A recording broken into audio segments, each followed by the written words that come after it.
Algo inédito está acontecendo na Europa. Pela primeira vez, um grupo de países está criando uma força militar internacional para dissuadir novas agressões russas. E o mais chocante, os Estados Unidos não estão nessa jogada. Isso não é apenas mais uma reunião diplomática vazia. É um movimento concreto, liderado por França e Reino Unido, reunindo mais de 30 países, incluindo nações da OTAN, do Commonwealth e até potências asiáticas como Japão e Coreia do Sul.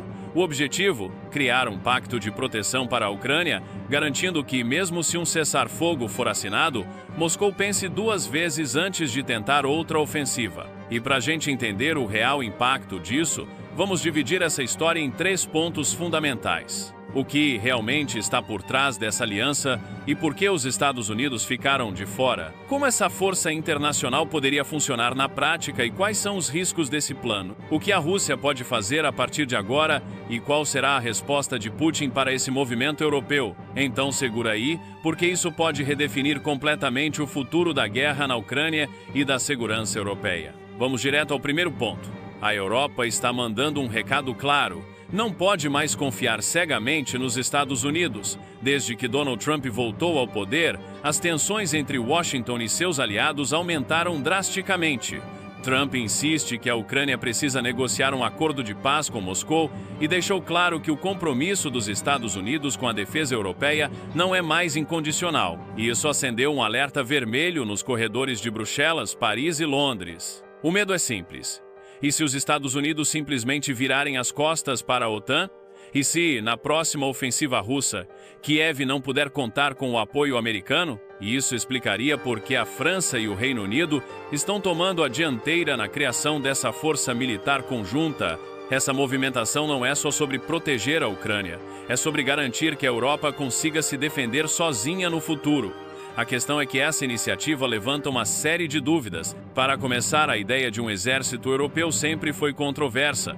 Muitos países do bloco resistem a qualquer coisa que pareça uma estrutura militar paralela à OTAN, e não é por acaso. A União Europeia já tentou no passado criar suas próprias forças de defesa independentes, mas sempre esbarrou na falta de coordenação entre os países e, claro, na pressão de Washington, que não quer perder sua influência sobre a segurança europeia. Dessa vez, a situação é diferente. A guerra na Ucrânia forçou os europeus a encararem uma dura realidade. A dependência militar dos Estados Unidos é um risco. Se amanhã Trump decidir que os Estados Unidos não têm mais interesse em intervir no continente, quem vai impedir Putin de avançar? A resposta da França e do Reino Unido foi clara. Precisamos agir agora, antes que seja tarde demais. Mas nem todos os países estão convencidos. Algumas nações do leste europeu, como Polônia e os estados bálticos, ainda veem a OTAN como a única garantia real de segurança. Para eles, qualquer movimento que pareça desviar recursos da Aliança Atlântica pode ser um erro estratégico. Sem falar na questão financeira, criar uma força militar desse porte exige investimentos massivos e muitos governos europeus não estão dispostos a aumentar seus gastos militares sem o suporte americano. Ainda assim, Macron e Sunak parecem determinados a seguir com o plano. A ideia inicial é formar uma coalizão de dissuasão, posicionando tropas e equipamentos em pontos estratégicos da Europa Oriental para servir como um sinal claro para Moscou. Qualquer nova agressão será respondida com força. Isso incluiria a mobilização de tropas de diferentes países, o envio de sistemas de defesa avançados para a Ucrânia e a criação de uma estrutura de comando integrada para reagir rapidamente a qualquer ameaça. Mas agora vem a questão mais delicada: como essa coalizão realmente funcionaria? É isso que vamos ver agora. Se a ideia de uma força militar europeia independente já é polêmica, a sua execução na prática levanta ainda mais dúvidas. Como essa coalizão funcionaria? Quem pagaria por ela? E, acima de tudo, ela teria poder real para dissuadir a Rússia? Agora vamos ao segundo ponto dessa história.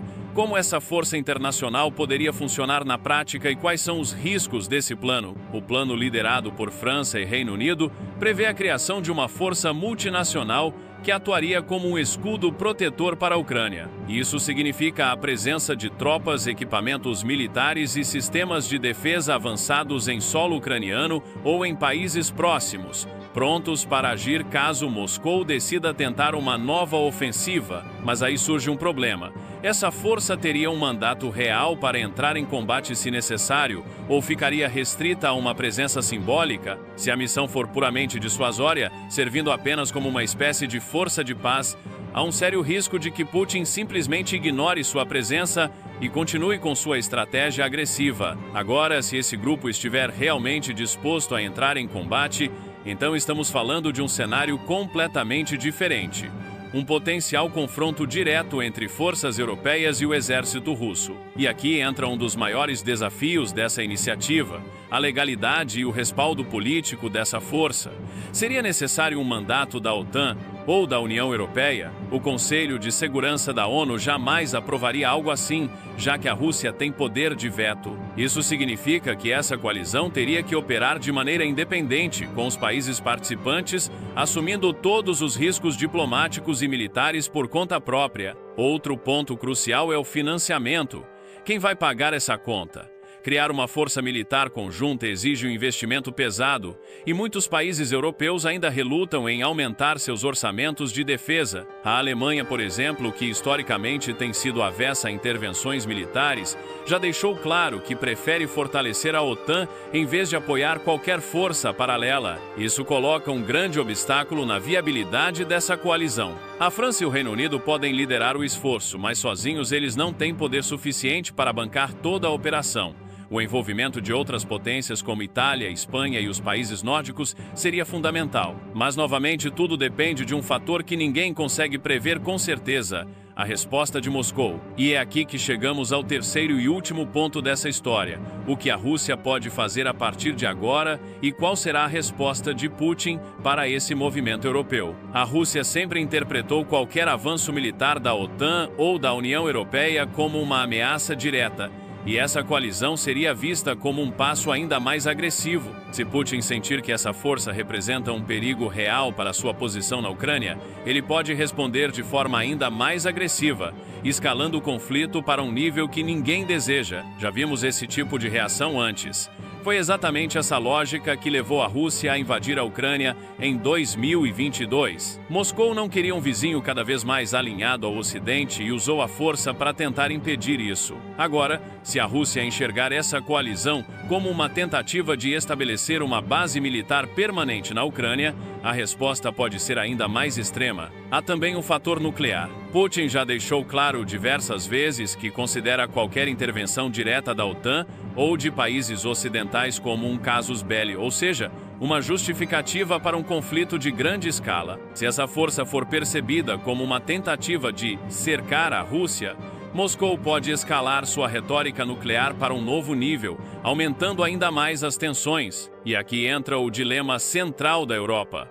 Se os países ocidentais fizerem pouco, a Rússia pode se sentir encorajada a continuar suas agressões. Mas se forem longe demais, correm o risco de empurrar o continente para uma guerra aberta. Encontrar o equilíbrio entre demonstrar força sem provocar um confronto direto será um dos maiores desafios dessa nova coalizão. Ao final, a grande questão continua no ar. Essa força militar conseguirá realmente dissuadir a Rússia ou será apenas mais uma jogada simbólica, incapaz de mudar o curso da guerra? Uma coisa é certa: o cenário de segurança da Europa nunca mais será o mesmo. E, independentemente do desfecho, esse movimento já está redefinindo o futuro da geopolítica mundial. Ative o sininho das notificações para não perder os próximos vídeos. Aqui estão 2 vídeos importantes para você assistir. Um abraço e até o próximo vídeo.